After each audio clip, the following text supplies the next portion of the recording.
اگه شما هم فن هری پاترین حتما تا آخر این ویدیو رو بچه‌ها ببینید. داریم میریم یه جایی که دنیای وسایل هری پاتر و مدرسه هاگوارتس و تمام چوبا و جاروهاشون و خیلی چیزای خفنه. همه برابرش اونجا جمع. همه جمعن. ویدیو رو لایک کنین، کانالم سابسکرایب کنین. لیتس گو. بچه‌ها رسیدیم مال آف امارات. داریم میریم دنبال خوشگل زده. خیلی اسمش کردم مرتضی رو. داریم میریم دنبال اون فروشگاه اصلی بگردیم، پشمامون بریزه با هم. خیلی ذوق دارم براش. واقعا نمیدونم این عربا چجوری اسم میذارن برای مغازه‌شون، خجالت هم نمیکشن. الان این چه اسمیه اینجا گذاشته؟ خب دوستان عزیز، همکنون هری پاتر، فروشگاه بزرگ ادوات و دم و دستگاه و تشکیلات هری پاتر. بریم داخلش رو بهتون نشون بدم ببینین که دنیا دست کیه. بچه‌ها اینجا رو این سکوی 934 واقعا خیلی نوستالژی. البته این پالسکش یه ذره نوستالژی نیست، ولی این چمدونا چرا. چون این کلاه رو اگه یادتون باشه مال وقتی بود که اینا می‌خواستن گروه بندی بکنن توی زمان ثبت نام مدرسه، اینو می‌ذاشتن رو سر هر دانش آموزی و این تعیین می‌کرد باید بره توی کدوم گروه. این چوبو برم، این شمشیر رو برم از جلوترم برای تو فیلم بگیرم ازش. این فکر کنم اون شمشیری بود که هری پاتر کرد تو چش اون ماره اسلیترین و اینا، اگه درست یادم باشه. چقدر قشنگه. دوست دارم همین الان درش بیارم روش سوارشم برم. بچه‌ها این دیزاینش و این چیدمان رو منظور ببینید چقدر قشنگه. این چوبه هم چیزی نیست، 1000 درهم مفت. یادتون باشه توی فیلم همیشه یه سری نامه و اینا میومد این از طرف این جغمغدا، بعد این دقیقا همون حس و وایبو میخواد مثلا منتقل بکنه. خیلی باحاله.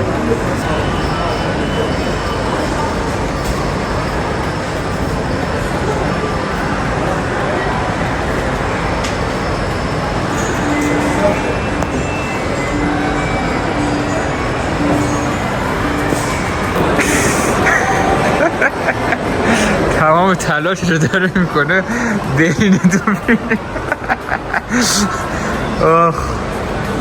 دارم یه سری اسباب بازی و اکسسوری و اکشن فیگوره که میتونین داشته باشین و همجوری بذارین گوشه اتاقتون. این هم اون کلاه عصبانیه که تیمو اینا رو تعیین میکرد. خدای قیافش همین الان هم ترسناکه.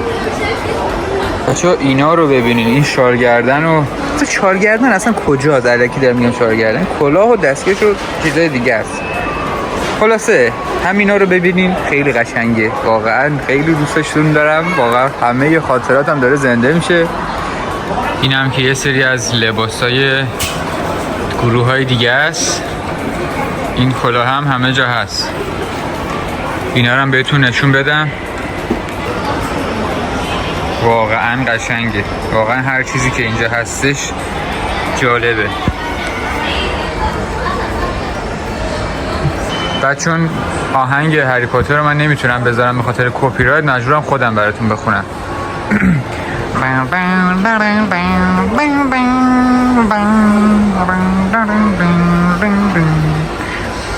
خدای این خودش خوندم دیگه. امیدوارم گیر کپی رایت نخوره چون واقعا این خودش گفتم. این گیاهه نمیدونم فلسفه‌اش چی بود، ولی توی کارگاه‌های آموزشیشون و اینا بود. اینم که این دابی سم که واقعا همیشه تو سرت دلم می‌خواست همین چوبو. اینم که یه سری از اینجا شارگردن داره بالاخره. ادوات دیگه که مال یه گروه دیگه است. واقعا تکمیله ها اینجا. اگه دبی و مال آف امارات اومدین حتما اینجا رو بیاین. اسمش هم هری پاتر The Wizarding World اگه اشتباه نگم. بچه این چوبه رو ببینین چه باحاله، چه دیزاین جالبی داره. اکسپکتو پاترونوم. چوبش خرابه. شارژ نداره. چرا من زرنگه. اینا رو ببین اومدن دارن تحلیل میکنن که چی بشه. برین خونه‌تون بابا جان. من اینجا خودم ختم هری باقر و دوستانم. شما وقتی تو موز بودین ما با هری پاتر گل کوچیک بازی میکردیم. بچه ها اینم یه سری ادوات دیگه با مارک 9.3/4 همون سکوی قطاری که اینا از شهرشون میرفتن به مدرسه هاگوارتس. یکی از آرزوهام هم اینه مدرسه هاگوارتس رو در واقعیت برم ببینم، چون وجود داره واقعا یه جایی توی انگلیس و خیلی خفن و قشنگه. حتما ایشالا میرم و ولاگش رو براتون میگیرم. فقط ذوق این بچه ها عالی هن. از من بیشتر اینا ذوق دارن. اینجا بچه ها پر از این چوبا هست. آره من دارم ولاگ میگیرم. های چه اینا دروغ میگن، اینا هیچی بلد نیستن، فقط من بلدم. بکنید برین کنار که همین الان تلسمتون میکنم.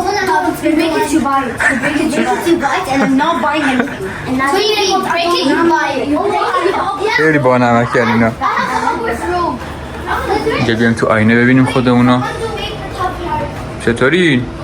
بچه ها بریم چوبا رو بهتون نشون بدم به ترتیب. اینجا مال لونا لاوگوده فکر کنم، خواهر پسر کله قرمز، خواهر رانه. آره خواهر ران فکر کنم، نمیدونم، باید نگی نه بابا خواهر اون اصلا خواهر نداشت. البته خواهر داشت.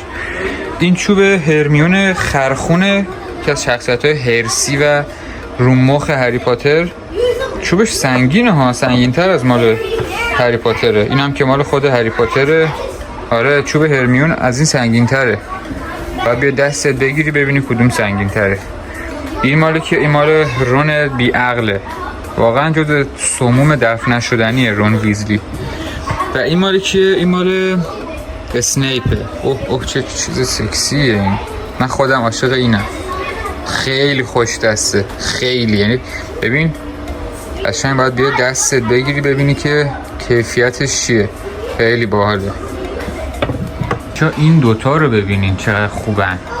این دوتا چوب واقعا تمیزن. اینجا هم مثل چوبای دیگر رو داریم. این شفت بابای اون پسر شره است که تو تیم اسلیترین بود و کاپیتانشون بود. اسم یارو رو یادم رفته، اسم پسره. اگه میدونین همین الان برای من کامنت بذارید. هم یه سری دیگه از لباساست که گذاشتم. اینجا حتی دمپایه هری پاتر هم هست. عمرن دمپایی باش نمی‌کرد هری پاتر.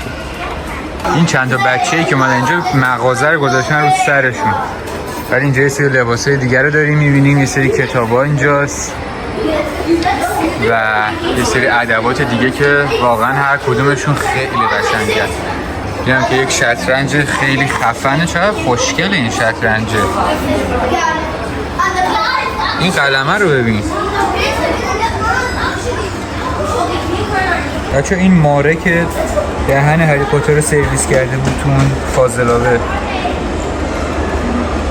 چون اینم اگه یادتون باشه همون دندون این ماره است که هری پاتر کرد تو این کتابه. این هم که استند تیم اسلیترینه.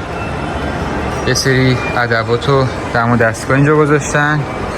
این ورش قشنگ‌تره فکر کنم. خیلی نه ولی خب بازم این ورش قشنگ‌تر. میگم یه جای قشنگی داشت. اینجا یه سری چه ماگیه این، چه قولیه. ببین ابعادشو، واقعا خیلی خفنه این ماگ. دوستش دارم، باحاله. هر کی بچه خوب باشه همین الان ویدیو رو لایک کنه همین ماگو براش میخرم. حتی شرط اولش اینه که بیاد دبی. بچه اگه یادتون باشه این هری پاتر رو در و بچ وقتی سوار قطار میشدن یه آقای خانمی چیزی میومد یه چیزی تعارف میکرد. بعد این همیشه توش یه دونه قورباغه زنده داشت که اون قورباغه رو اگه جمع میکردی امتیاز داشت و ولی همیشه فرار میکرد. این از همونای دقیقا. خیلی نوستالژی باحالیه اینا. واقعا اگه فن هری پاتر باشی اینجا اگه بیای خیلی حال میکنی مثل من. خیلی باحاله. حالا هی من بگم خیلی خیلی خیلی خفنه. خب اینا هم که زیر لیوانی و حالا باز اگه اسم خارجی خفنی داره بگید، باز مسخره نکنید. اینا که نمیگن زیر لیوانی، اینا میگن آندر کاپی مثلا. چیزای جالبی داره.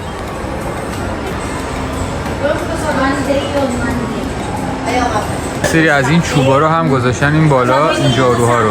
این مثلا 1600 درهمه ولی خیلی باحاله. اسمش هم نیمبوس 2000، همونی که خیلی شاخ بود تو خود سریال هری پاتر. این جارو هم خیلی خفنه، قیمتش هم همونه. اسمشو فقط یادم نیست ولی روش نوشته فایر بولت. نمیدونم حالا اسم تو سریالشه یا جریان دیگه ای داره. این مدرسه هاگوارتسی که میگم دوست دارم در واقعیت ببینم اینه، این ماکتشه. خیلی خفنه این قلعه هاگوارتس، واقعا چیز حقیه. خیلی دارم میخواد برم ببینم. بعد مسیرش هم فکر میکنم با همون قطاریه که حالا با اون سبک ساخته شده، میتونیم بریم ببینیم. اینجا هم این سری کتاب و اینا داره با همون طراحی خودی کتابای هری پاتر. مثلا اینا مال روزنامه هاشونه، اگه یادتون باشه توی فیلم و اینا مثلا اینا همه متحرک بود. بعد مثلا دوربینو من میچرخونم میبینی سر اینا داره میچرخه. خیلی خفنه. ببین مثلا سر اینو ببین، ببینی؟ بعد این همیشه اینجوری بود که توی سریال اینا همه یک حالت متحرک و زنده داشت. خیلی جالبه که توی این مجلات هم اینو آوردن. دمشون گرم، واقعا خیلی باحاله. بچه‌ها دمتون گرم که تا اینجا ویدیو رو دیدین. من خودم خیلی ذوق کردم اومدم اینجا، خیلی خفنه. حتما اگه خوشتون اومد ویدیو رو لایک بکنین و اگه بازدید این ویدیو بره بالا میرم انگلیس، میرم مدرسه هاگوارتس و اونجا هم براتون ولاگ خوشگل میگیرم. دمتون گرم، لایک ویدیو و سابسکرایب کانال یادتون نره. مخلص همه، دوستتون دارم. تا بعد.